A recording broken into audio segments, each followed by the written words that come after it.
Bonjour, bonjour à tous et à toutes. Je suis Sylvie Rochard du Greffe Bretagne. Je vous accueille donc aujourd'hui pour ce webinaire qui poursuit donc notre cycle des 45 minutes avec un membre IDEO. Cette action vous est proposée dans le cadre d'IDEO, le service public régional d'information et d'aide à l'orientation en Bretagne, qui est animé par la région Bretagne et assuré par 11 réseaux membres, dont le réseau Info Jeunesse. Alors aujourd'hui, nous recevrons 2 personnes du réseau Info Jeunes. Adeline Lebrun, qui est chargée de formation à Info Jeunes Bretagne. Bonjour Adeline. Bonjour. Et puis Fabienne Fauger, qui est responsable du service Point Accueil Emploi et Info Jeunes à Vitré Communauté. Bonjour Fabienne. Bonjour Sylvie, bonjour tout le monde. Donc aujourd'hui, elles viennent nous parler de ce qu'est l'information jeunesse, les publics accueillis, l'offre de services du réseau. L'objectif est de passer 45 minutes ensemble pour favoriser l'interconnaissance des structures membres IDEO. Donc, je suis également accompagnée de Marie-Claire May, qui est donc chargée de mission animation au Greffe Bretagne et qui est animatrice de la communauté La Place. Et comme vous avez déjà pu le constater, donc Marie-Claire va vous accompagner et interagir avec vous sur le chat. Donc, on va maintenant débuter cette présentation. Je vais passer la parole à Adeline. Je vais lui demander peut-être de partager son écran aussi pour commencer. Et puis, une première question donc, pour vous, une première question de sondage sur l'information jeunesse. Donc, avec lesquelles de ces affirmations êtes-vous le plus d'accord? Alors, l'information jeunesse, d'après vous, c'est une porte d'entrée vers l'information, quel que soit le statut ou l'âge de la personne. C'est un levier pour une politique locale de jeunesse, un espace ressource pour les professionnels de jeunesse, des services pour faciliter la vie pratique. Ça continue de bouger, mais bon, je vous propose de partager les résultats pour que vous puissiez en prendre connaissance également. Et puis, donc, je vais laisser la parole tout de suite à Adeline pour qu'elle puisse commenter ce sondage et puis peut-être commencer à nous présenter le réseau Info Jeunes et l'information jeunesse. Merci Sylvie. Rebonjour. Oui, on voit dans vos réponses, vous nous connaissez surtout, même si c'est assez équilibré, vous nous connaissez surtout comme une porte d'entrée vers l'information. De fait, toutes les réponses sont bonnes ici, il n'y avait pas de mauvaises réponses. Et je vais continuer à vous présenter donc un petit peu plus précisément l'information jeunesse et le réseau en Bretagne. Donc, l'information jeunesse, c'est quoi? Eh bien, l'information jeunesse est née en 1969. C'est un réseau donc, qui est créé autour d'une charte, d'un label. L'objectif principal est de permettre aux jeunes de trouver toutes les informations qui les concernent dans un même endroit. C'était l'objectif surtout à la création. Dans nos principes, donc, nous accueillons les jeunes de 12 à 30 ans de manière anonyme, confidentielle, gratuite et sans rendez-vous pour accompagner leurs projets, rendre visibles leurs compétences informelles. C'est aussi un service et un accompagnement pour faciliter leur accès aux droits. On informe donc sur différentes thématiques, comme on informe sur tous les sujets qui peuvent concerner les jeunes. Et donc, on retrouve ces 11 thématiques. Donc, on va aussi bien informer sur les différentes manières de partir à l'étranger, le logement, l'accès au logement, connaître ses droits, et puis aussi construire son parcours. Donc, toutes les questions autour du choix d'orientation, des formations, des métiers qui peuvent exister. Alors, pour nous présenter un petit peu plus, vous connaissez peut-être mieux le nom du CRIJ, le CRIJ Bretagne. En fait, le CRIJ Bretagne ainsi que les structures ont changé de nom en 2020. Une nouvelle identité a été créée et donc nous nous appelons aujourd'hui Info Jeunes Bretagne Et toutes les structures du réseau s'appellent également des structures infojeunes. Ça a permis un petit peu de permettre en fait de simplifier un petit peu les appellations, puisqu'avant on connaissait les biges, les piges, les siges, il y avait différentes appellations. Donc maintenant tout le monde s'appelle structure infojeune avec le nom de sa ville à la suite. Et concernant le CRIJ, donc Infojeunes Bretagne, nous sommes la tête du réseau breton. Nos missions principales, c'est donc la production d'informations. Donc aujourd'hui, nous éditons toujours des guides, des brochures. Nous avons un site, bien sûr, d'information et aussi des fiches thématiques qui sont avec des informations vérifiées, actualisées, mises à jour, etc. Nous avons un centre de ressources pour outiller les professionnels en support pédagogique. Nous faisons aussi une veille informationnelle sur le champ de la jeunesse. Et puis aujourd'hui, le CRIJ n'accueille plus de public dans ses locaux, mais nous continuons d'informer les jeunes via donc, notre site internet. Et puis nous avons également un chat, des réseaux sociaux, des mails, etc. pour rester en contact avec les jeunes. Et bien sûr, nous animons le réseau des structures infojeunes de la région et nous formons les professionnels. Aline, juste une petite précision peut-être par rapport à ce que tu disais sur le fait que maintenant, c'est effectivement les structures infojeunes. Pour le 4 bis, est-ce que du coup, il est renommé aussi? Oui, alors le 4 bis, effectivement, qui s'appelle 4 bis Information Jeunesse, est une structure infojeune, mais c'est vrai qu'en tant qu'association, il a son nom propre, mais il est effectivement fait partie du réseau à Rennes. Donc c'est vrai qu'avant, le CRIJ et le 4 bis, c'était une seule et même structure. Aujourd'hui, on est deux structures indépendantes. Et donc, il a gardé son nom pour être quand même toujours bien identifié. D'accord. Alors justement, pour parler du réseau en Bretagne, encore une petite question, un petit sondage. Selon vous, combien de structures infojeunes existent-ils en Bretagne? Est-ce que c'est entre 56 et 65, plutôt entre 66 et 75 ou entre 76 et 85? Ah, je crois qu'ils connaissent quand même assez bien le réseau, Adeline, hein. Je te laisse commenter. Alors, donc je suppose que la plupart des réponses sont bonnes. Donc, effectivement, il y a exactement 69 structures en Bretagne et donc environ 130 professionnels, donc spécialistes de la jeunesse et de l'information. Donc, on a un maillage breton qui est relativement important. On est présent dans les villes. Une structure information jeunesse va être établie dans un lieu où préalablement il y aura eu un diagnostic de territoire. Donc, en général, une structure va être établie dans des lieux où il y a un réel besoin, où il y a des jeunes déjà, mais suffisamment, et où il y a un besoin d'identifier. Et donc, ces structures, elles peuvent être assez différentes. Il y a des structures qui vont être portées par des communes, des intercommunalités. Il y en a qui sont associatives. Elles peuvent être aussi situées dans des lieux d'accueil assez variés. Donc, il y a certaines structures qui vont avoir leurs locaux indépendants, d'autres qui vont être dans des maisons France Service, des centres sociaux, des MJC. Voilà, différents types d'accueil. Adeline, je te coupe. Est-ce que ces structures, donc c'est une question du chat, Moussine qui nous demande si ces structures sont indépendantes les unes des autres ou si au contraire il y a des synergies. Est-ce que vous travaillez ensemble? Alors, chaque structure est indépendante. Elles dépendent donc comme je l'ai dit, d'employeurs différents. Donc, on n'a pas de lien de subordination entre nous, on va dire ça comme ça. Par contre, effectivement, il y a une vraie dynamique de réseau, c'est-à-dire que pour pouvoir travailler ensemble, il y a des coordinations départementales qui existent. Donc, chaque structure au niveau de son département a déjà de régulières occasions de se rencontrer, d'échanger entre elles. Et puis, il y a aussi une animation au niveau régional qui fait que les professionnels aussi de toute la région peuvent se rencontrer régulièrement.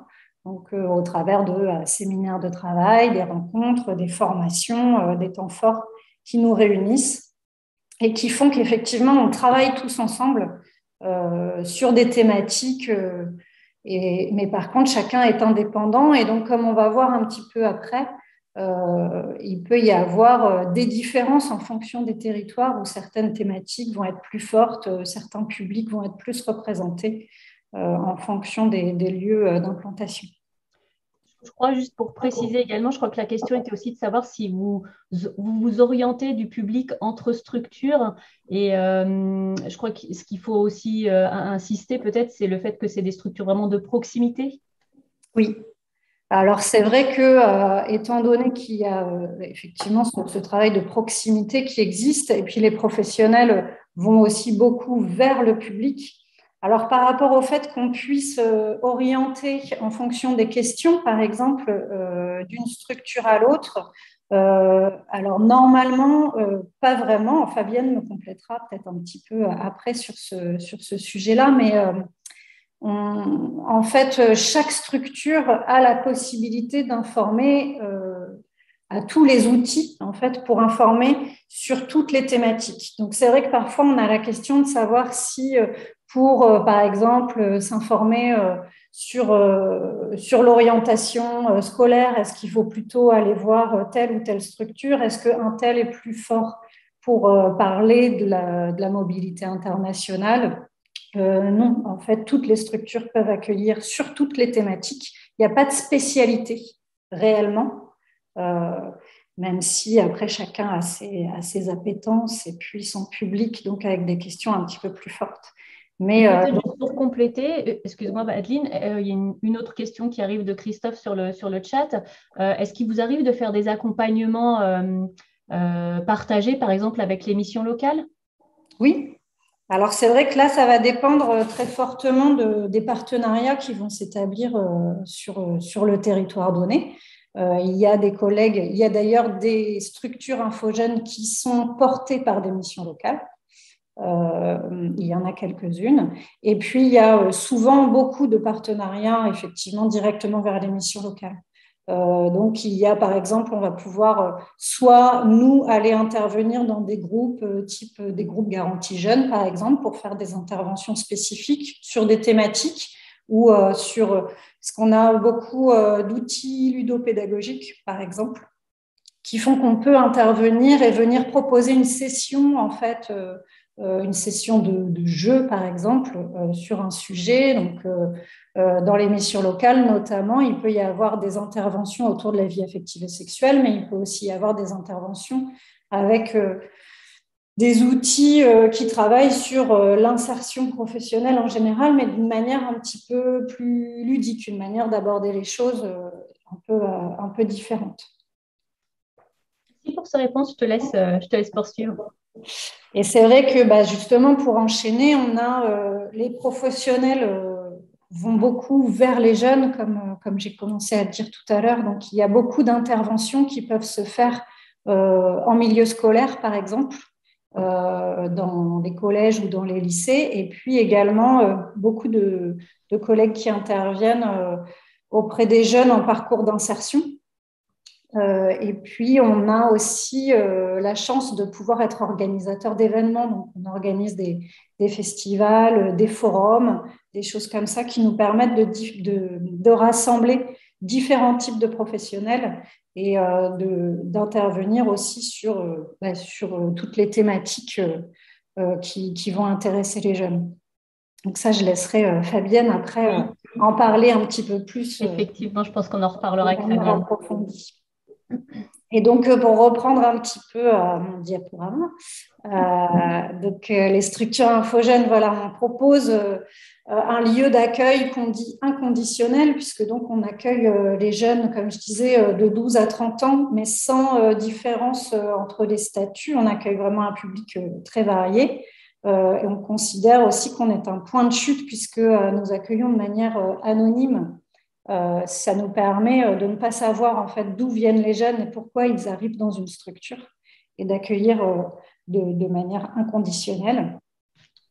Et puis aussi, comme je disais, cette possibilité d'organiser des temps forts, des choses comme ça qui nous permettent de rendre visibles aussi les structures, les partenaires existants sur un territoire. On a pour objectif de faciliter la mise en relation entre les différents acteurs et tout ça dans le but de faciliter les parcours des jeunes, en fait, de pouvoir leur permettre de ne pas se tromper de porte, entre guillemets, de rendre un petit peu plus lisible les parcours en fonction de leurs besoins. Encore une petite question, donc j'ai commencé à le dire, mais selon vous, quel est le public qu'on va accueillir le plus? À votre avis, qui est-ce qui profite le plus des services de l'information jeunesse? Donc, on vous a fait un petit choix, les scolaires, les étudiants, les publics en situation de décrochage, les parents ou les enseignants. Oui, alors je vais vous montrer un petit bilan en fait de la fréquentation donc au niveau de la Bretagne. Au niveau de la Bretagne, ça c'est donc les chiffres du public accueilli en 2021. Donc vous aviez mis le public en décrochage scolaire. Finalement, c'est vrai que le public qu'on accueille le plus, qui fréquente le plus les structures, c'est donc des scolaires, enfin, en tout cas collégiens, lycéens, étudiants représentent la plus grosse partie du public accueilli. Mais malgré tout, vous voyez qu'on accueille aussi un public assez varié. Donc les décrocheurs sont bien présents et fréquentent effectivement les structures. C'est vrai que c'est parfois la structure information jeunesse, on le voit, va être parfois le lieu fréquenté quand certains jeunes ont l'impression d'avoir un peu écumé toutes les possibilités et donc ils s'adressent parfois à nous en dernier recours. Mais on voit qu'il y a aussi des salariés, des jeunes en recherche d'emploi. On accueille aussi évidemment beaucoup de parents. C'est aussi les parents qui viennent parfois qui viennent parfois chercher des informations pour leurs enfants, mais aussi des professionnels qui viennent nous rencontrer pour avoir un petit peu plus, soit s'équiper en documentation, prendre des guides, des brochures, des choses comme ça, mais aussi savoir un petit peu plus quelles informations ils vont pouvoir redonner à leur public après. Et du coup, sur les thématiques principales, Adeline, je crois qu'on voulait essayer de demander justement aux participants de nous mettre dans le chat, d'après vous, quelles sont les thématiques, en tout cas, quelle est la thématique principale pour laquelle les jeunes consultent le réseau Info Jeunes? Alors, je vous laisse répondre dans le chat. Est-ce que vous avez des idées par rapport peut-être vous inspirer des 11 thématiques aussi On a vu rapidement. Oui, on parlait de 11 thématiques tout à l'heure. Donc, d'après vous, quelles sont les thématiques? Orientation scolaire, se loger, l'orientation, différents droits, l'orientation, le travail, l'orientation, les droits des jeunes. Ok, écoute, partir à l'étranger, voyage à l'étranger, oui, tout à fait, travail saisonnier, certainement, logement, orientation. Ok, je vous remercie pour ces réponses. Aline, je te laisse compléter. Oui, je vais vous montrer effectivement, encore une fois, ce sont des chiffres donc, sur l'année 2021, les thématiques qui ont été le plus demandées. Donc là, c'est sur toute la Bretagne. Donc on voit que c'est autour du travail, effectivement, qu'il y a le plus de demandes. Beaucoup de jeunes viennent nous consulter parce qu'ils sont en recherche d'emploi, mais aussi effectivement sur les jobs saisonniers, le premier accès à l'emploi. On voit là qu'il y a une grosse partie des questions sur le travail qui sont posées par des 15-17, donc les plus jeunes qui commencent à essayer de comprendre comment ça a fonctionné. Et puis la deuxième thématique la plus forte, c'est construire son parcours, donc toutes les questions autour de trouver sa voie, choisir une formation, se réorienter ou reprendre une formation, des choses comme ça. Voilà, et puis après on voit bien que toutes les thématiques peuvent être demandées, donc le logement, l'accès aux droits qui sont aussi des thématiques assez fortes. Merci Adeline. Juste peut-être avant de passer la parole à Fabienne, une dernière question dans le chat par rapport en fait à la création des structures. InfoJeune, il y avait une personne qui demandait, voilà, il y a des zones où il y a moins de structures, donc peut-être comment est-ce qu'on fait pour créer une structure InfoJeune sur le territoire? Alors rapidement parce qu'il faut qu'on passe la parole à Oui, c'est Fabienne. ça, bien sûr. C'est vrai que c'est toute une démarche en général. Comme je l'ai dit rapidement tout à l'heure, mais la création d'une structure est souvent portée politiquement. En fait, il y a souvent une volonté en fait au niveau du territoire de créer un service pour les jeunes. Derrière, en fait, nous on a au niveau donc du centre régional du CRIJ, on a des coordinateurs départementaux qui sont les personnes qu'il faut contacter en fait pour pouvoir commencer à mettre tout ce travail en action.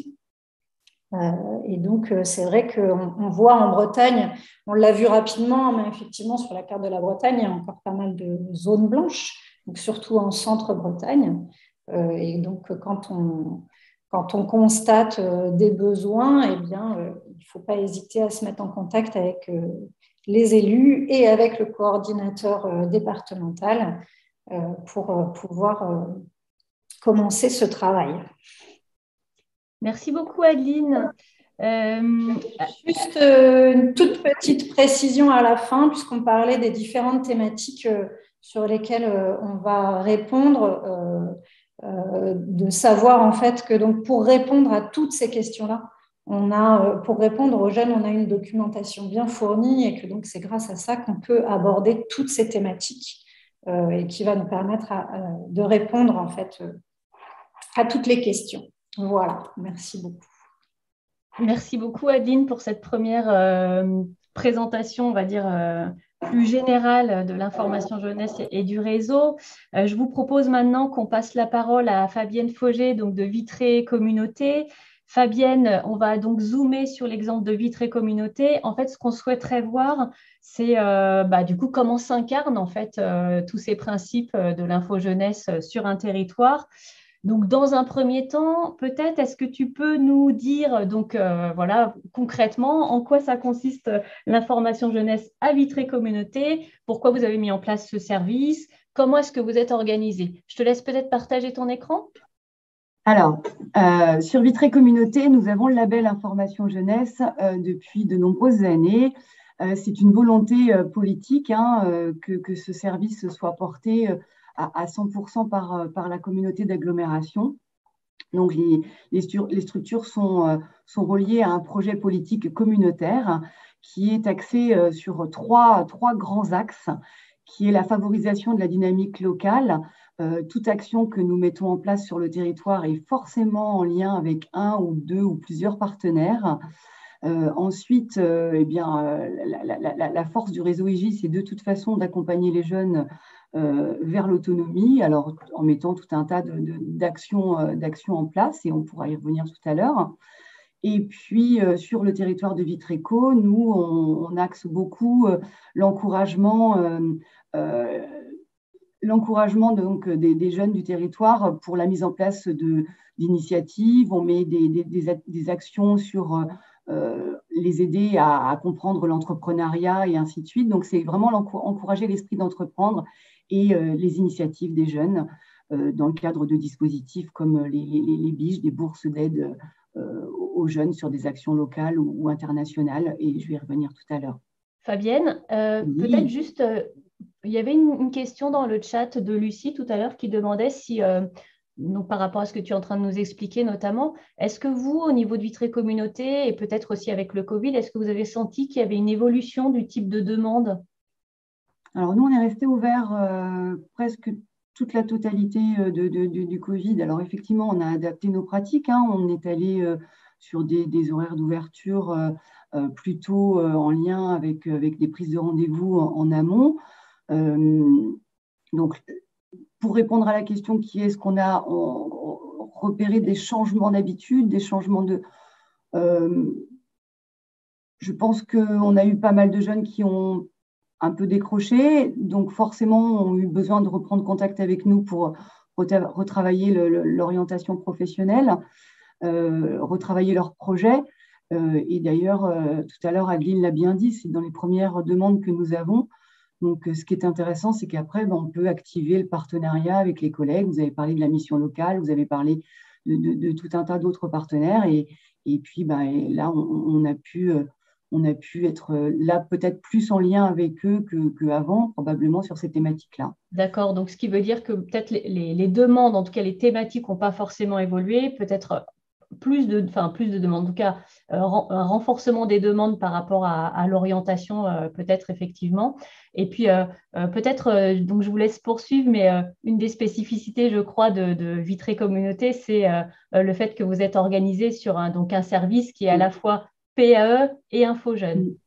Alors ça, c'est chouette parce que là, comme aujourd'hui, on est avec vous au niveau du groupe IDEO, ce qui est vraiment, nous, la particularité de notre service, c'est qu'elle répond à deux missions et on a la chance d'avoir deux partenaires pour le coup et d'être labellisé sur deux réseaux différents. Le service, alors notre particularité sur le territoire, c'est que Vitré Communauté a souhaité que l'on soit vraiment en proximité avec les usagers. Et donc, on a un label Vitré Communauté pour le réseau EJ, mais on a 4 antennes de proximité sur le territoire, donc réparties sur la totalité de Vitré Communauté. Vitré Communauté, c'est un peu plus de 80 000 habitants pour 46 communes. C'est un territoire qui est très jeune et très actif, puisque à peu près 28% ont moins de 20 ans et 74% sont actifs. Donc, l'idée de Vitré Communauté, c'était de pouvoir proposer qu'on soit au plus près des usagers. Donc, notre service, il est dispatché. On a 4 antennes, Argentré, Châteaubourg, Laguerre chez Vitré. Et sur chaque structure, vous avez 2 personnes que je vous ai mis en lumière là sur le diaporama. Et donc, sur chaque structure, il y a une chargée de mission information jeunesse qui partage les locaux avec un conseiller en insertion pro ou une. Et donc, en fait, tout ça fait une petite équipe de 8 personnes sur 4 antennes et on a la chance de pouvoir être sur 2 missions, donc la mission Point Accueil Emploi et la mission Info Jeune. Donc, on est très transverse, il y a une très grande transversalité dans nos fonctionnements. Et ça, c'est déjà la première force de notre service à Vitré Communauté. Je crois que vous avez 4 grandes missions, 4 principales missions. Donc, les 4 grandes missions que nous avons qui reprennent de toute façon ce qu'a dit Adeline tout à l'heure, mais sur Vitré, au cœur, un service donc au cœur du territoire, là je vous l'ai dit tout à l'heure par rapport à notre fonctionnement. Donc, les 4 grandes missions que nous avons, c'est l'accueil, l'information et puis l'orientation et l'accompagnement. C'est la force de notre réseau. Et puis, nous aussi, sur Vitré Communauté, mais je pense que tous les membres du réseau EJ le font, on a de nombreuses interventions hors les murs. Je pense aux interventions dans les collèges, dans les lycées, dans les établissements de formation. Je pense aussi aux partenaires. Tout à l'heure, Adeline a parlé de la mission locale. Oui, voilà, nous aussi, on est amenés à intervenir auprès d'eux lorsqu'ils mettent en place des actions, notamment sur l'international, pour le coup, puisque chez nous, on a Fabienne Charon, mais comme toute l'équipe, mais qui est chargée plutôt de l'IJ au niveau de l'Europe et de l'international. Donc, elle peut intervenir dans les missions locales, mais comme ailleurs, et toute l'équipe peut le faire de toute façon. La troisième grande mission que nous avons, c'est l'accompagnement et soutien aux projets de jeunes. Et donc, dans ce cadre-là, j'ai plusieurs actions en tête, mais 2 me viennent. C'est la bourse internationale jeunes. C'est une aide pour les jeunes pour les aider à partir donc à l'étranger.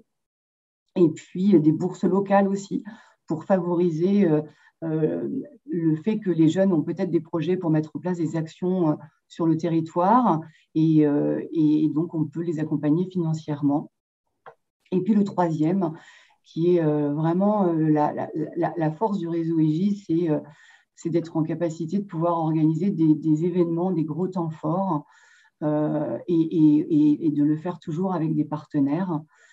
Et là, je pense au prochain qui arrive, comme beaucoup, je pense, membres du réseau, c'est les forums Job d'été. Et le nôtre, ben, c'est la semaine prochaine. Donc là, on l'attend avec grande impatience et les jeunes aussi l'attendent. Et donc là, c'est bien parce que les entreprises sont présentes et puis bah, les jeunes peuvent déposer leur CV et faire acte de candidature de suite. Et je crois qu'il pourra se tenir en présentiel. Et il se tient en présentiel, exactement. Bon. Ouais, donc ça, c'est un vrai plaisir aussi. Ouais, c'est vrai. C'est complètement vrai. Ok, bah merci pour ce panorama sur les grandes missions. Donc effectivement, je propose qu'on zoome alors brièvement sur l'ampleur des actions que vous pouvez mener avant de pouvoir aller en détail sur une ou deux actions que vous portez. Moi, je voulais juste faire un petit rappel sur ce qu'a dit Adeline. Donc oui, le réseau EGIS, c'est 11 thématiques. Elles ont été dites tout à l'heure. Eh bien, nous, en fait, eh bien, grâce à notre réseau, eh bien, on va mettre en action sur le terrain les 11 thématiques de différentes manières.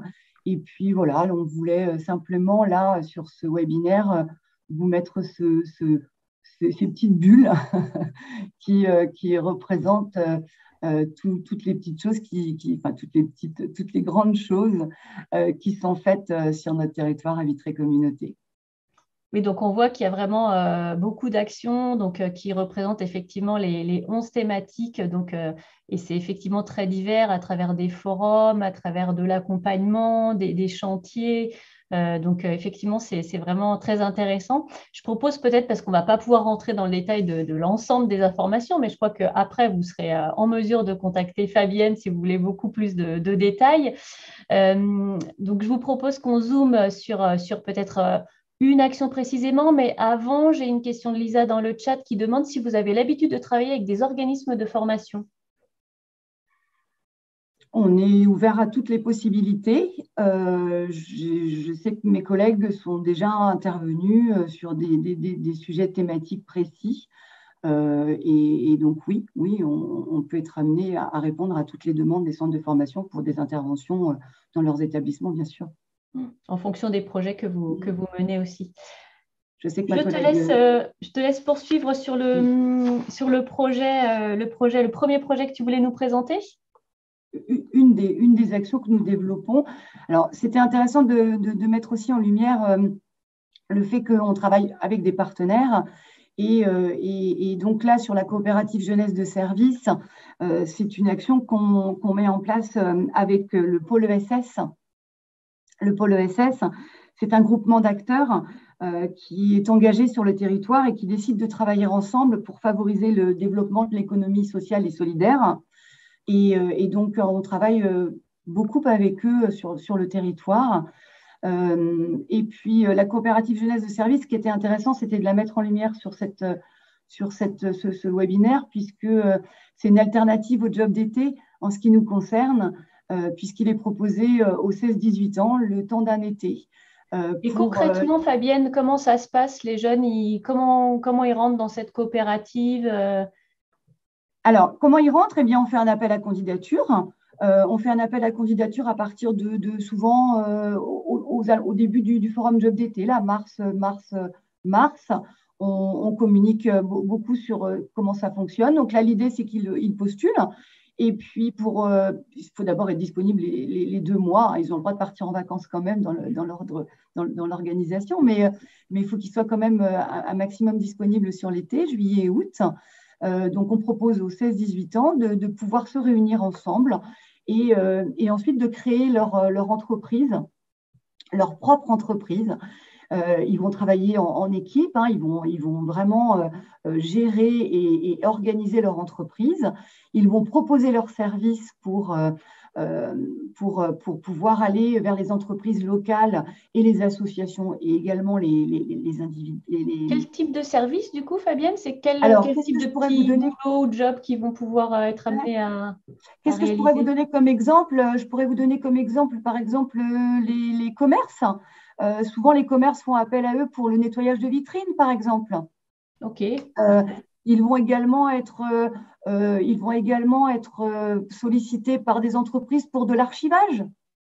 Ils peuvent également être sollicités par des partenaires pour du petit désherbage.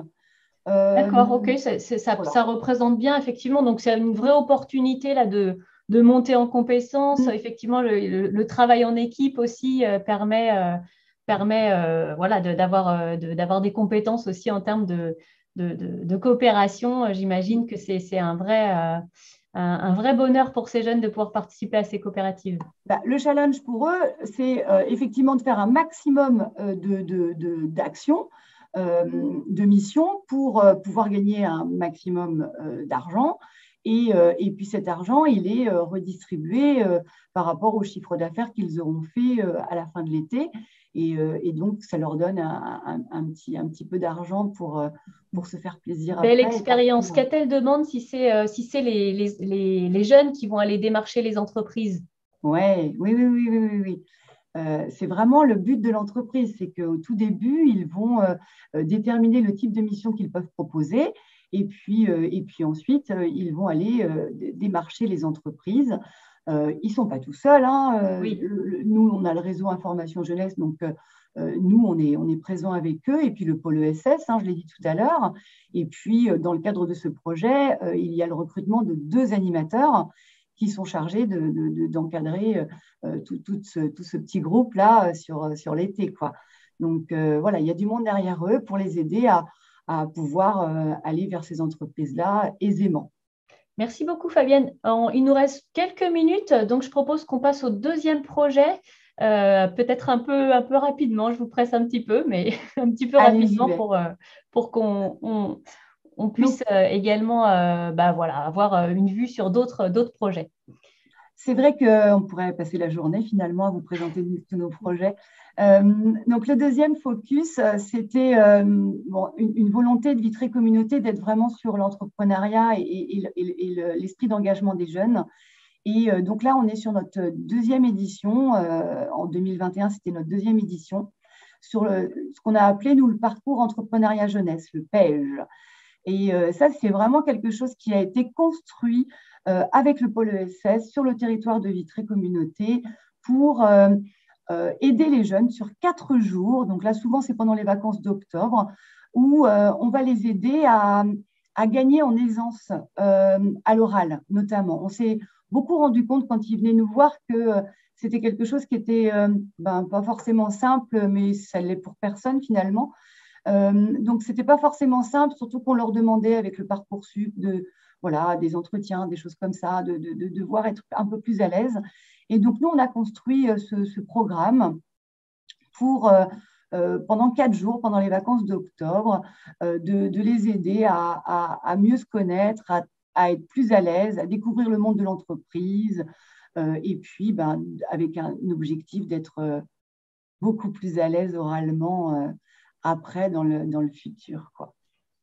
Super, c'est 2 belles initiatives et puis ça montre vraiment aussi la manière dont vous travaillez, donc vraiment en proximité avec les acteurs locaux et donc évidemment avec et pour les jeunes. Merci beaucoup, Fabienne. Ouais, oui, c'est vrai que pour terminer, c'est vrai que je redirais que nous, on va vraiment prendre l'accompagnement, mais ça, je dis nous, mais c'est le réseau EJ, là, je me mets vraiment, c'est vraiment accompagner le jeune dans sa globalité sur tout son parcours, là, vraiment du début du collège jusqu'à l'entrée dans sa vie active. Eh bien, nous, on va être là et on va l'accompagner avec tous les partenaires qui peuvent être en lien avec les différentes thématiques, quoi. Merci beaucoup, Fabienne. Et je vous propose maintenant de redonner la parole à Adeline pour aller, donc en quelques minutes qui nous restent, visiter le site de le site du réseau Info Jeunes. Donc en 2-3 minutes, simplement peut-être quelques principes de navigation et puis zoomer sur l'espace pro, Adeline. Tout à fait. Je voulais vous présenter très rapidement donc, ce site dont l'adresse est infojeunes avec un s.bzh. Donc, c'est le site du réseau breton, animé par le site est animé par le CRIJ. Juste pour vous présenter rapidement, pour que vous sachiez que sur ce site, vous allez pouvoir retrouver plein d'informations. Donc, on retrouve toutes les thématiques. Donc, en page d'accueil, évidemment, un petit peu d'actu, les différentes thématiques qui vont intéresser les jeunes sur lesquelles que vous pouvez utiliser aussi, bien sûr, pour trouver de l'information. Vous allez y retrouver les brochures qu'on édite et aussi les sites d'information spécifiques qui vont exister en fonction des thématiques. Donc, on a des sites spécifiques sur partir à l'étranger, sur l'accompagnement de projet. Et puis, on va retrouver aussi la thématique du moment, par exemple, trouver un job avec le guide d'accompagnement, etc. Vous allez retrouver aussi sur notre site la cartographie du réseau pour savoir s'il y a une structure près de chez vous. Si vous avez besoin de contacter le réseau, eh bien, vous avez la cartographie qui est présente ici. Et puis, l'espace pro.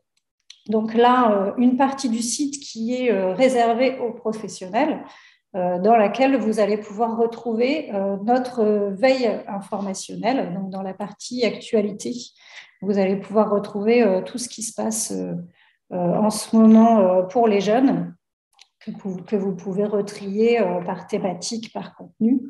Et puis, vous allez aussi retrouver notre centre de ressources et donc les différentes ressources pédagogiques et thématiques qui peuvent être abordées pour pouvoir faire intervenir, par exemple, des personnes du réseau ou pour nous emprunter des jeux ou autres. Également, le programme de formation qui va se retrouver dans cette partie Espace Pro. Voilà. Merci beaucoup, Adeline. C'est très rapide, effectivement, mais je pense que voilà, tout le monde peut maintenant aller sur le site et puis continuer à s'informer. Je crois également que le message est passé pour que s'il y a une question, vous connaissez les interlocutrices, vous pouvez contacter Fabienne, vous pouvez contacter Adeline et les autres membres, bien sûr, du réseau si vous avez besoin d'aller plus loin. Il est 11h45, donc c'est parfait. On a vraiment bien tenu notre timing. Avant de vous laisser, j'ai juste 2-3 petites choses à vous dire et puis aussi vous dire qu'on va conclure avec une petite vidéo. Donc, restez avec nous. On va conclure avec une petite vidéo du réseau InfoJeunes qui vous expliquera ce qu'est l'information jeunesse. Donc, pour conclure notre action, d'abord, je tenais à vraiment remercier sincèrement Adeline, Fabienne, Marie-Claire pour nous avoir accompagnés sur cette présentation et puis pour tout le travail en amont de ce webinaire. Merci beaucoup. Vous aurez donc le replay de cette action qui sera disponible sur la plateforme IDEO. Donc, n'hésitez pas à le consulter ou même à le transférer à des collègues si vous souhaitez diffuser ce replay.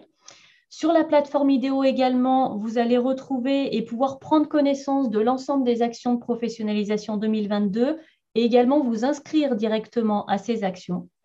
Voilà, donc je vous remercie. Je propose donc à Adeline qu'elle partage de nouveau son écran pour qu'on vous laisse sur cette petite vidéo. Et puis, merci Fabienne, merci Adeline et merci Marie-Claire. En 30 secondes, l'information jeunesse. L'information jeunesse a pour mission d'informer tous les jeunes sur tous les sujets qui les intéressent, de façon anonyme, confidentielle, gratuite et de soutenir leurs initiatives.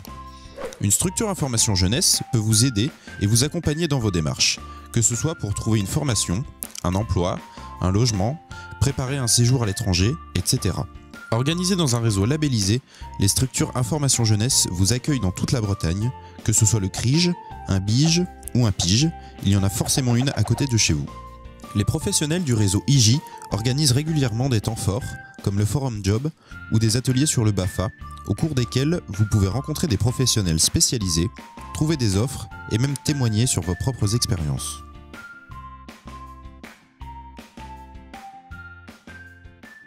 Merci beaucoup pour cette vidéo et puis je vous dis à tous à très bientôt. Au revoir. Au revoir.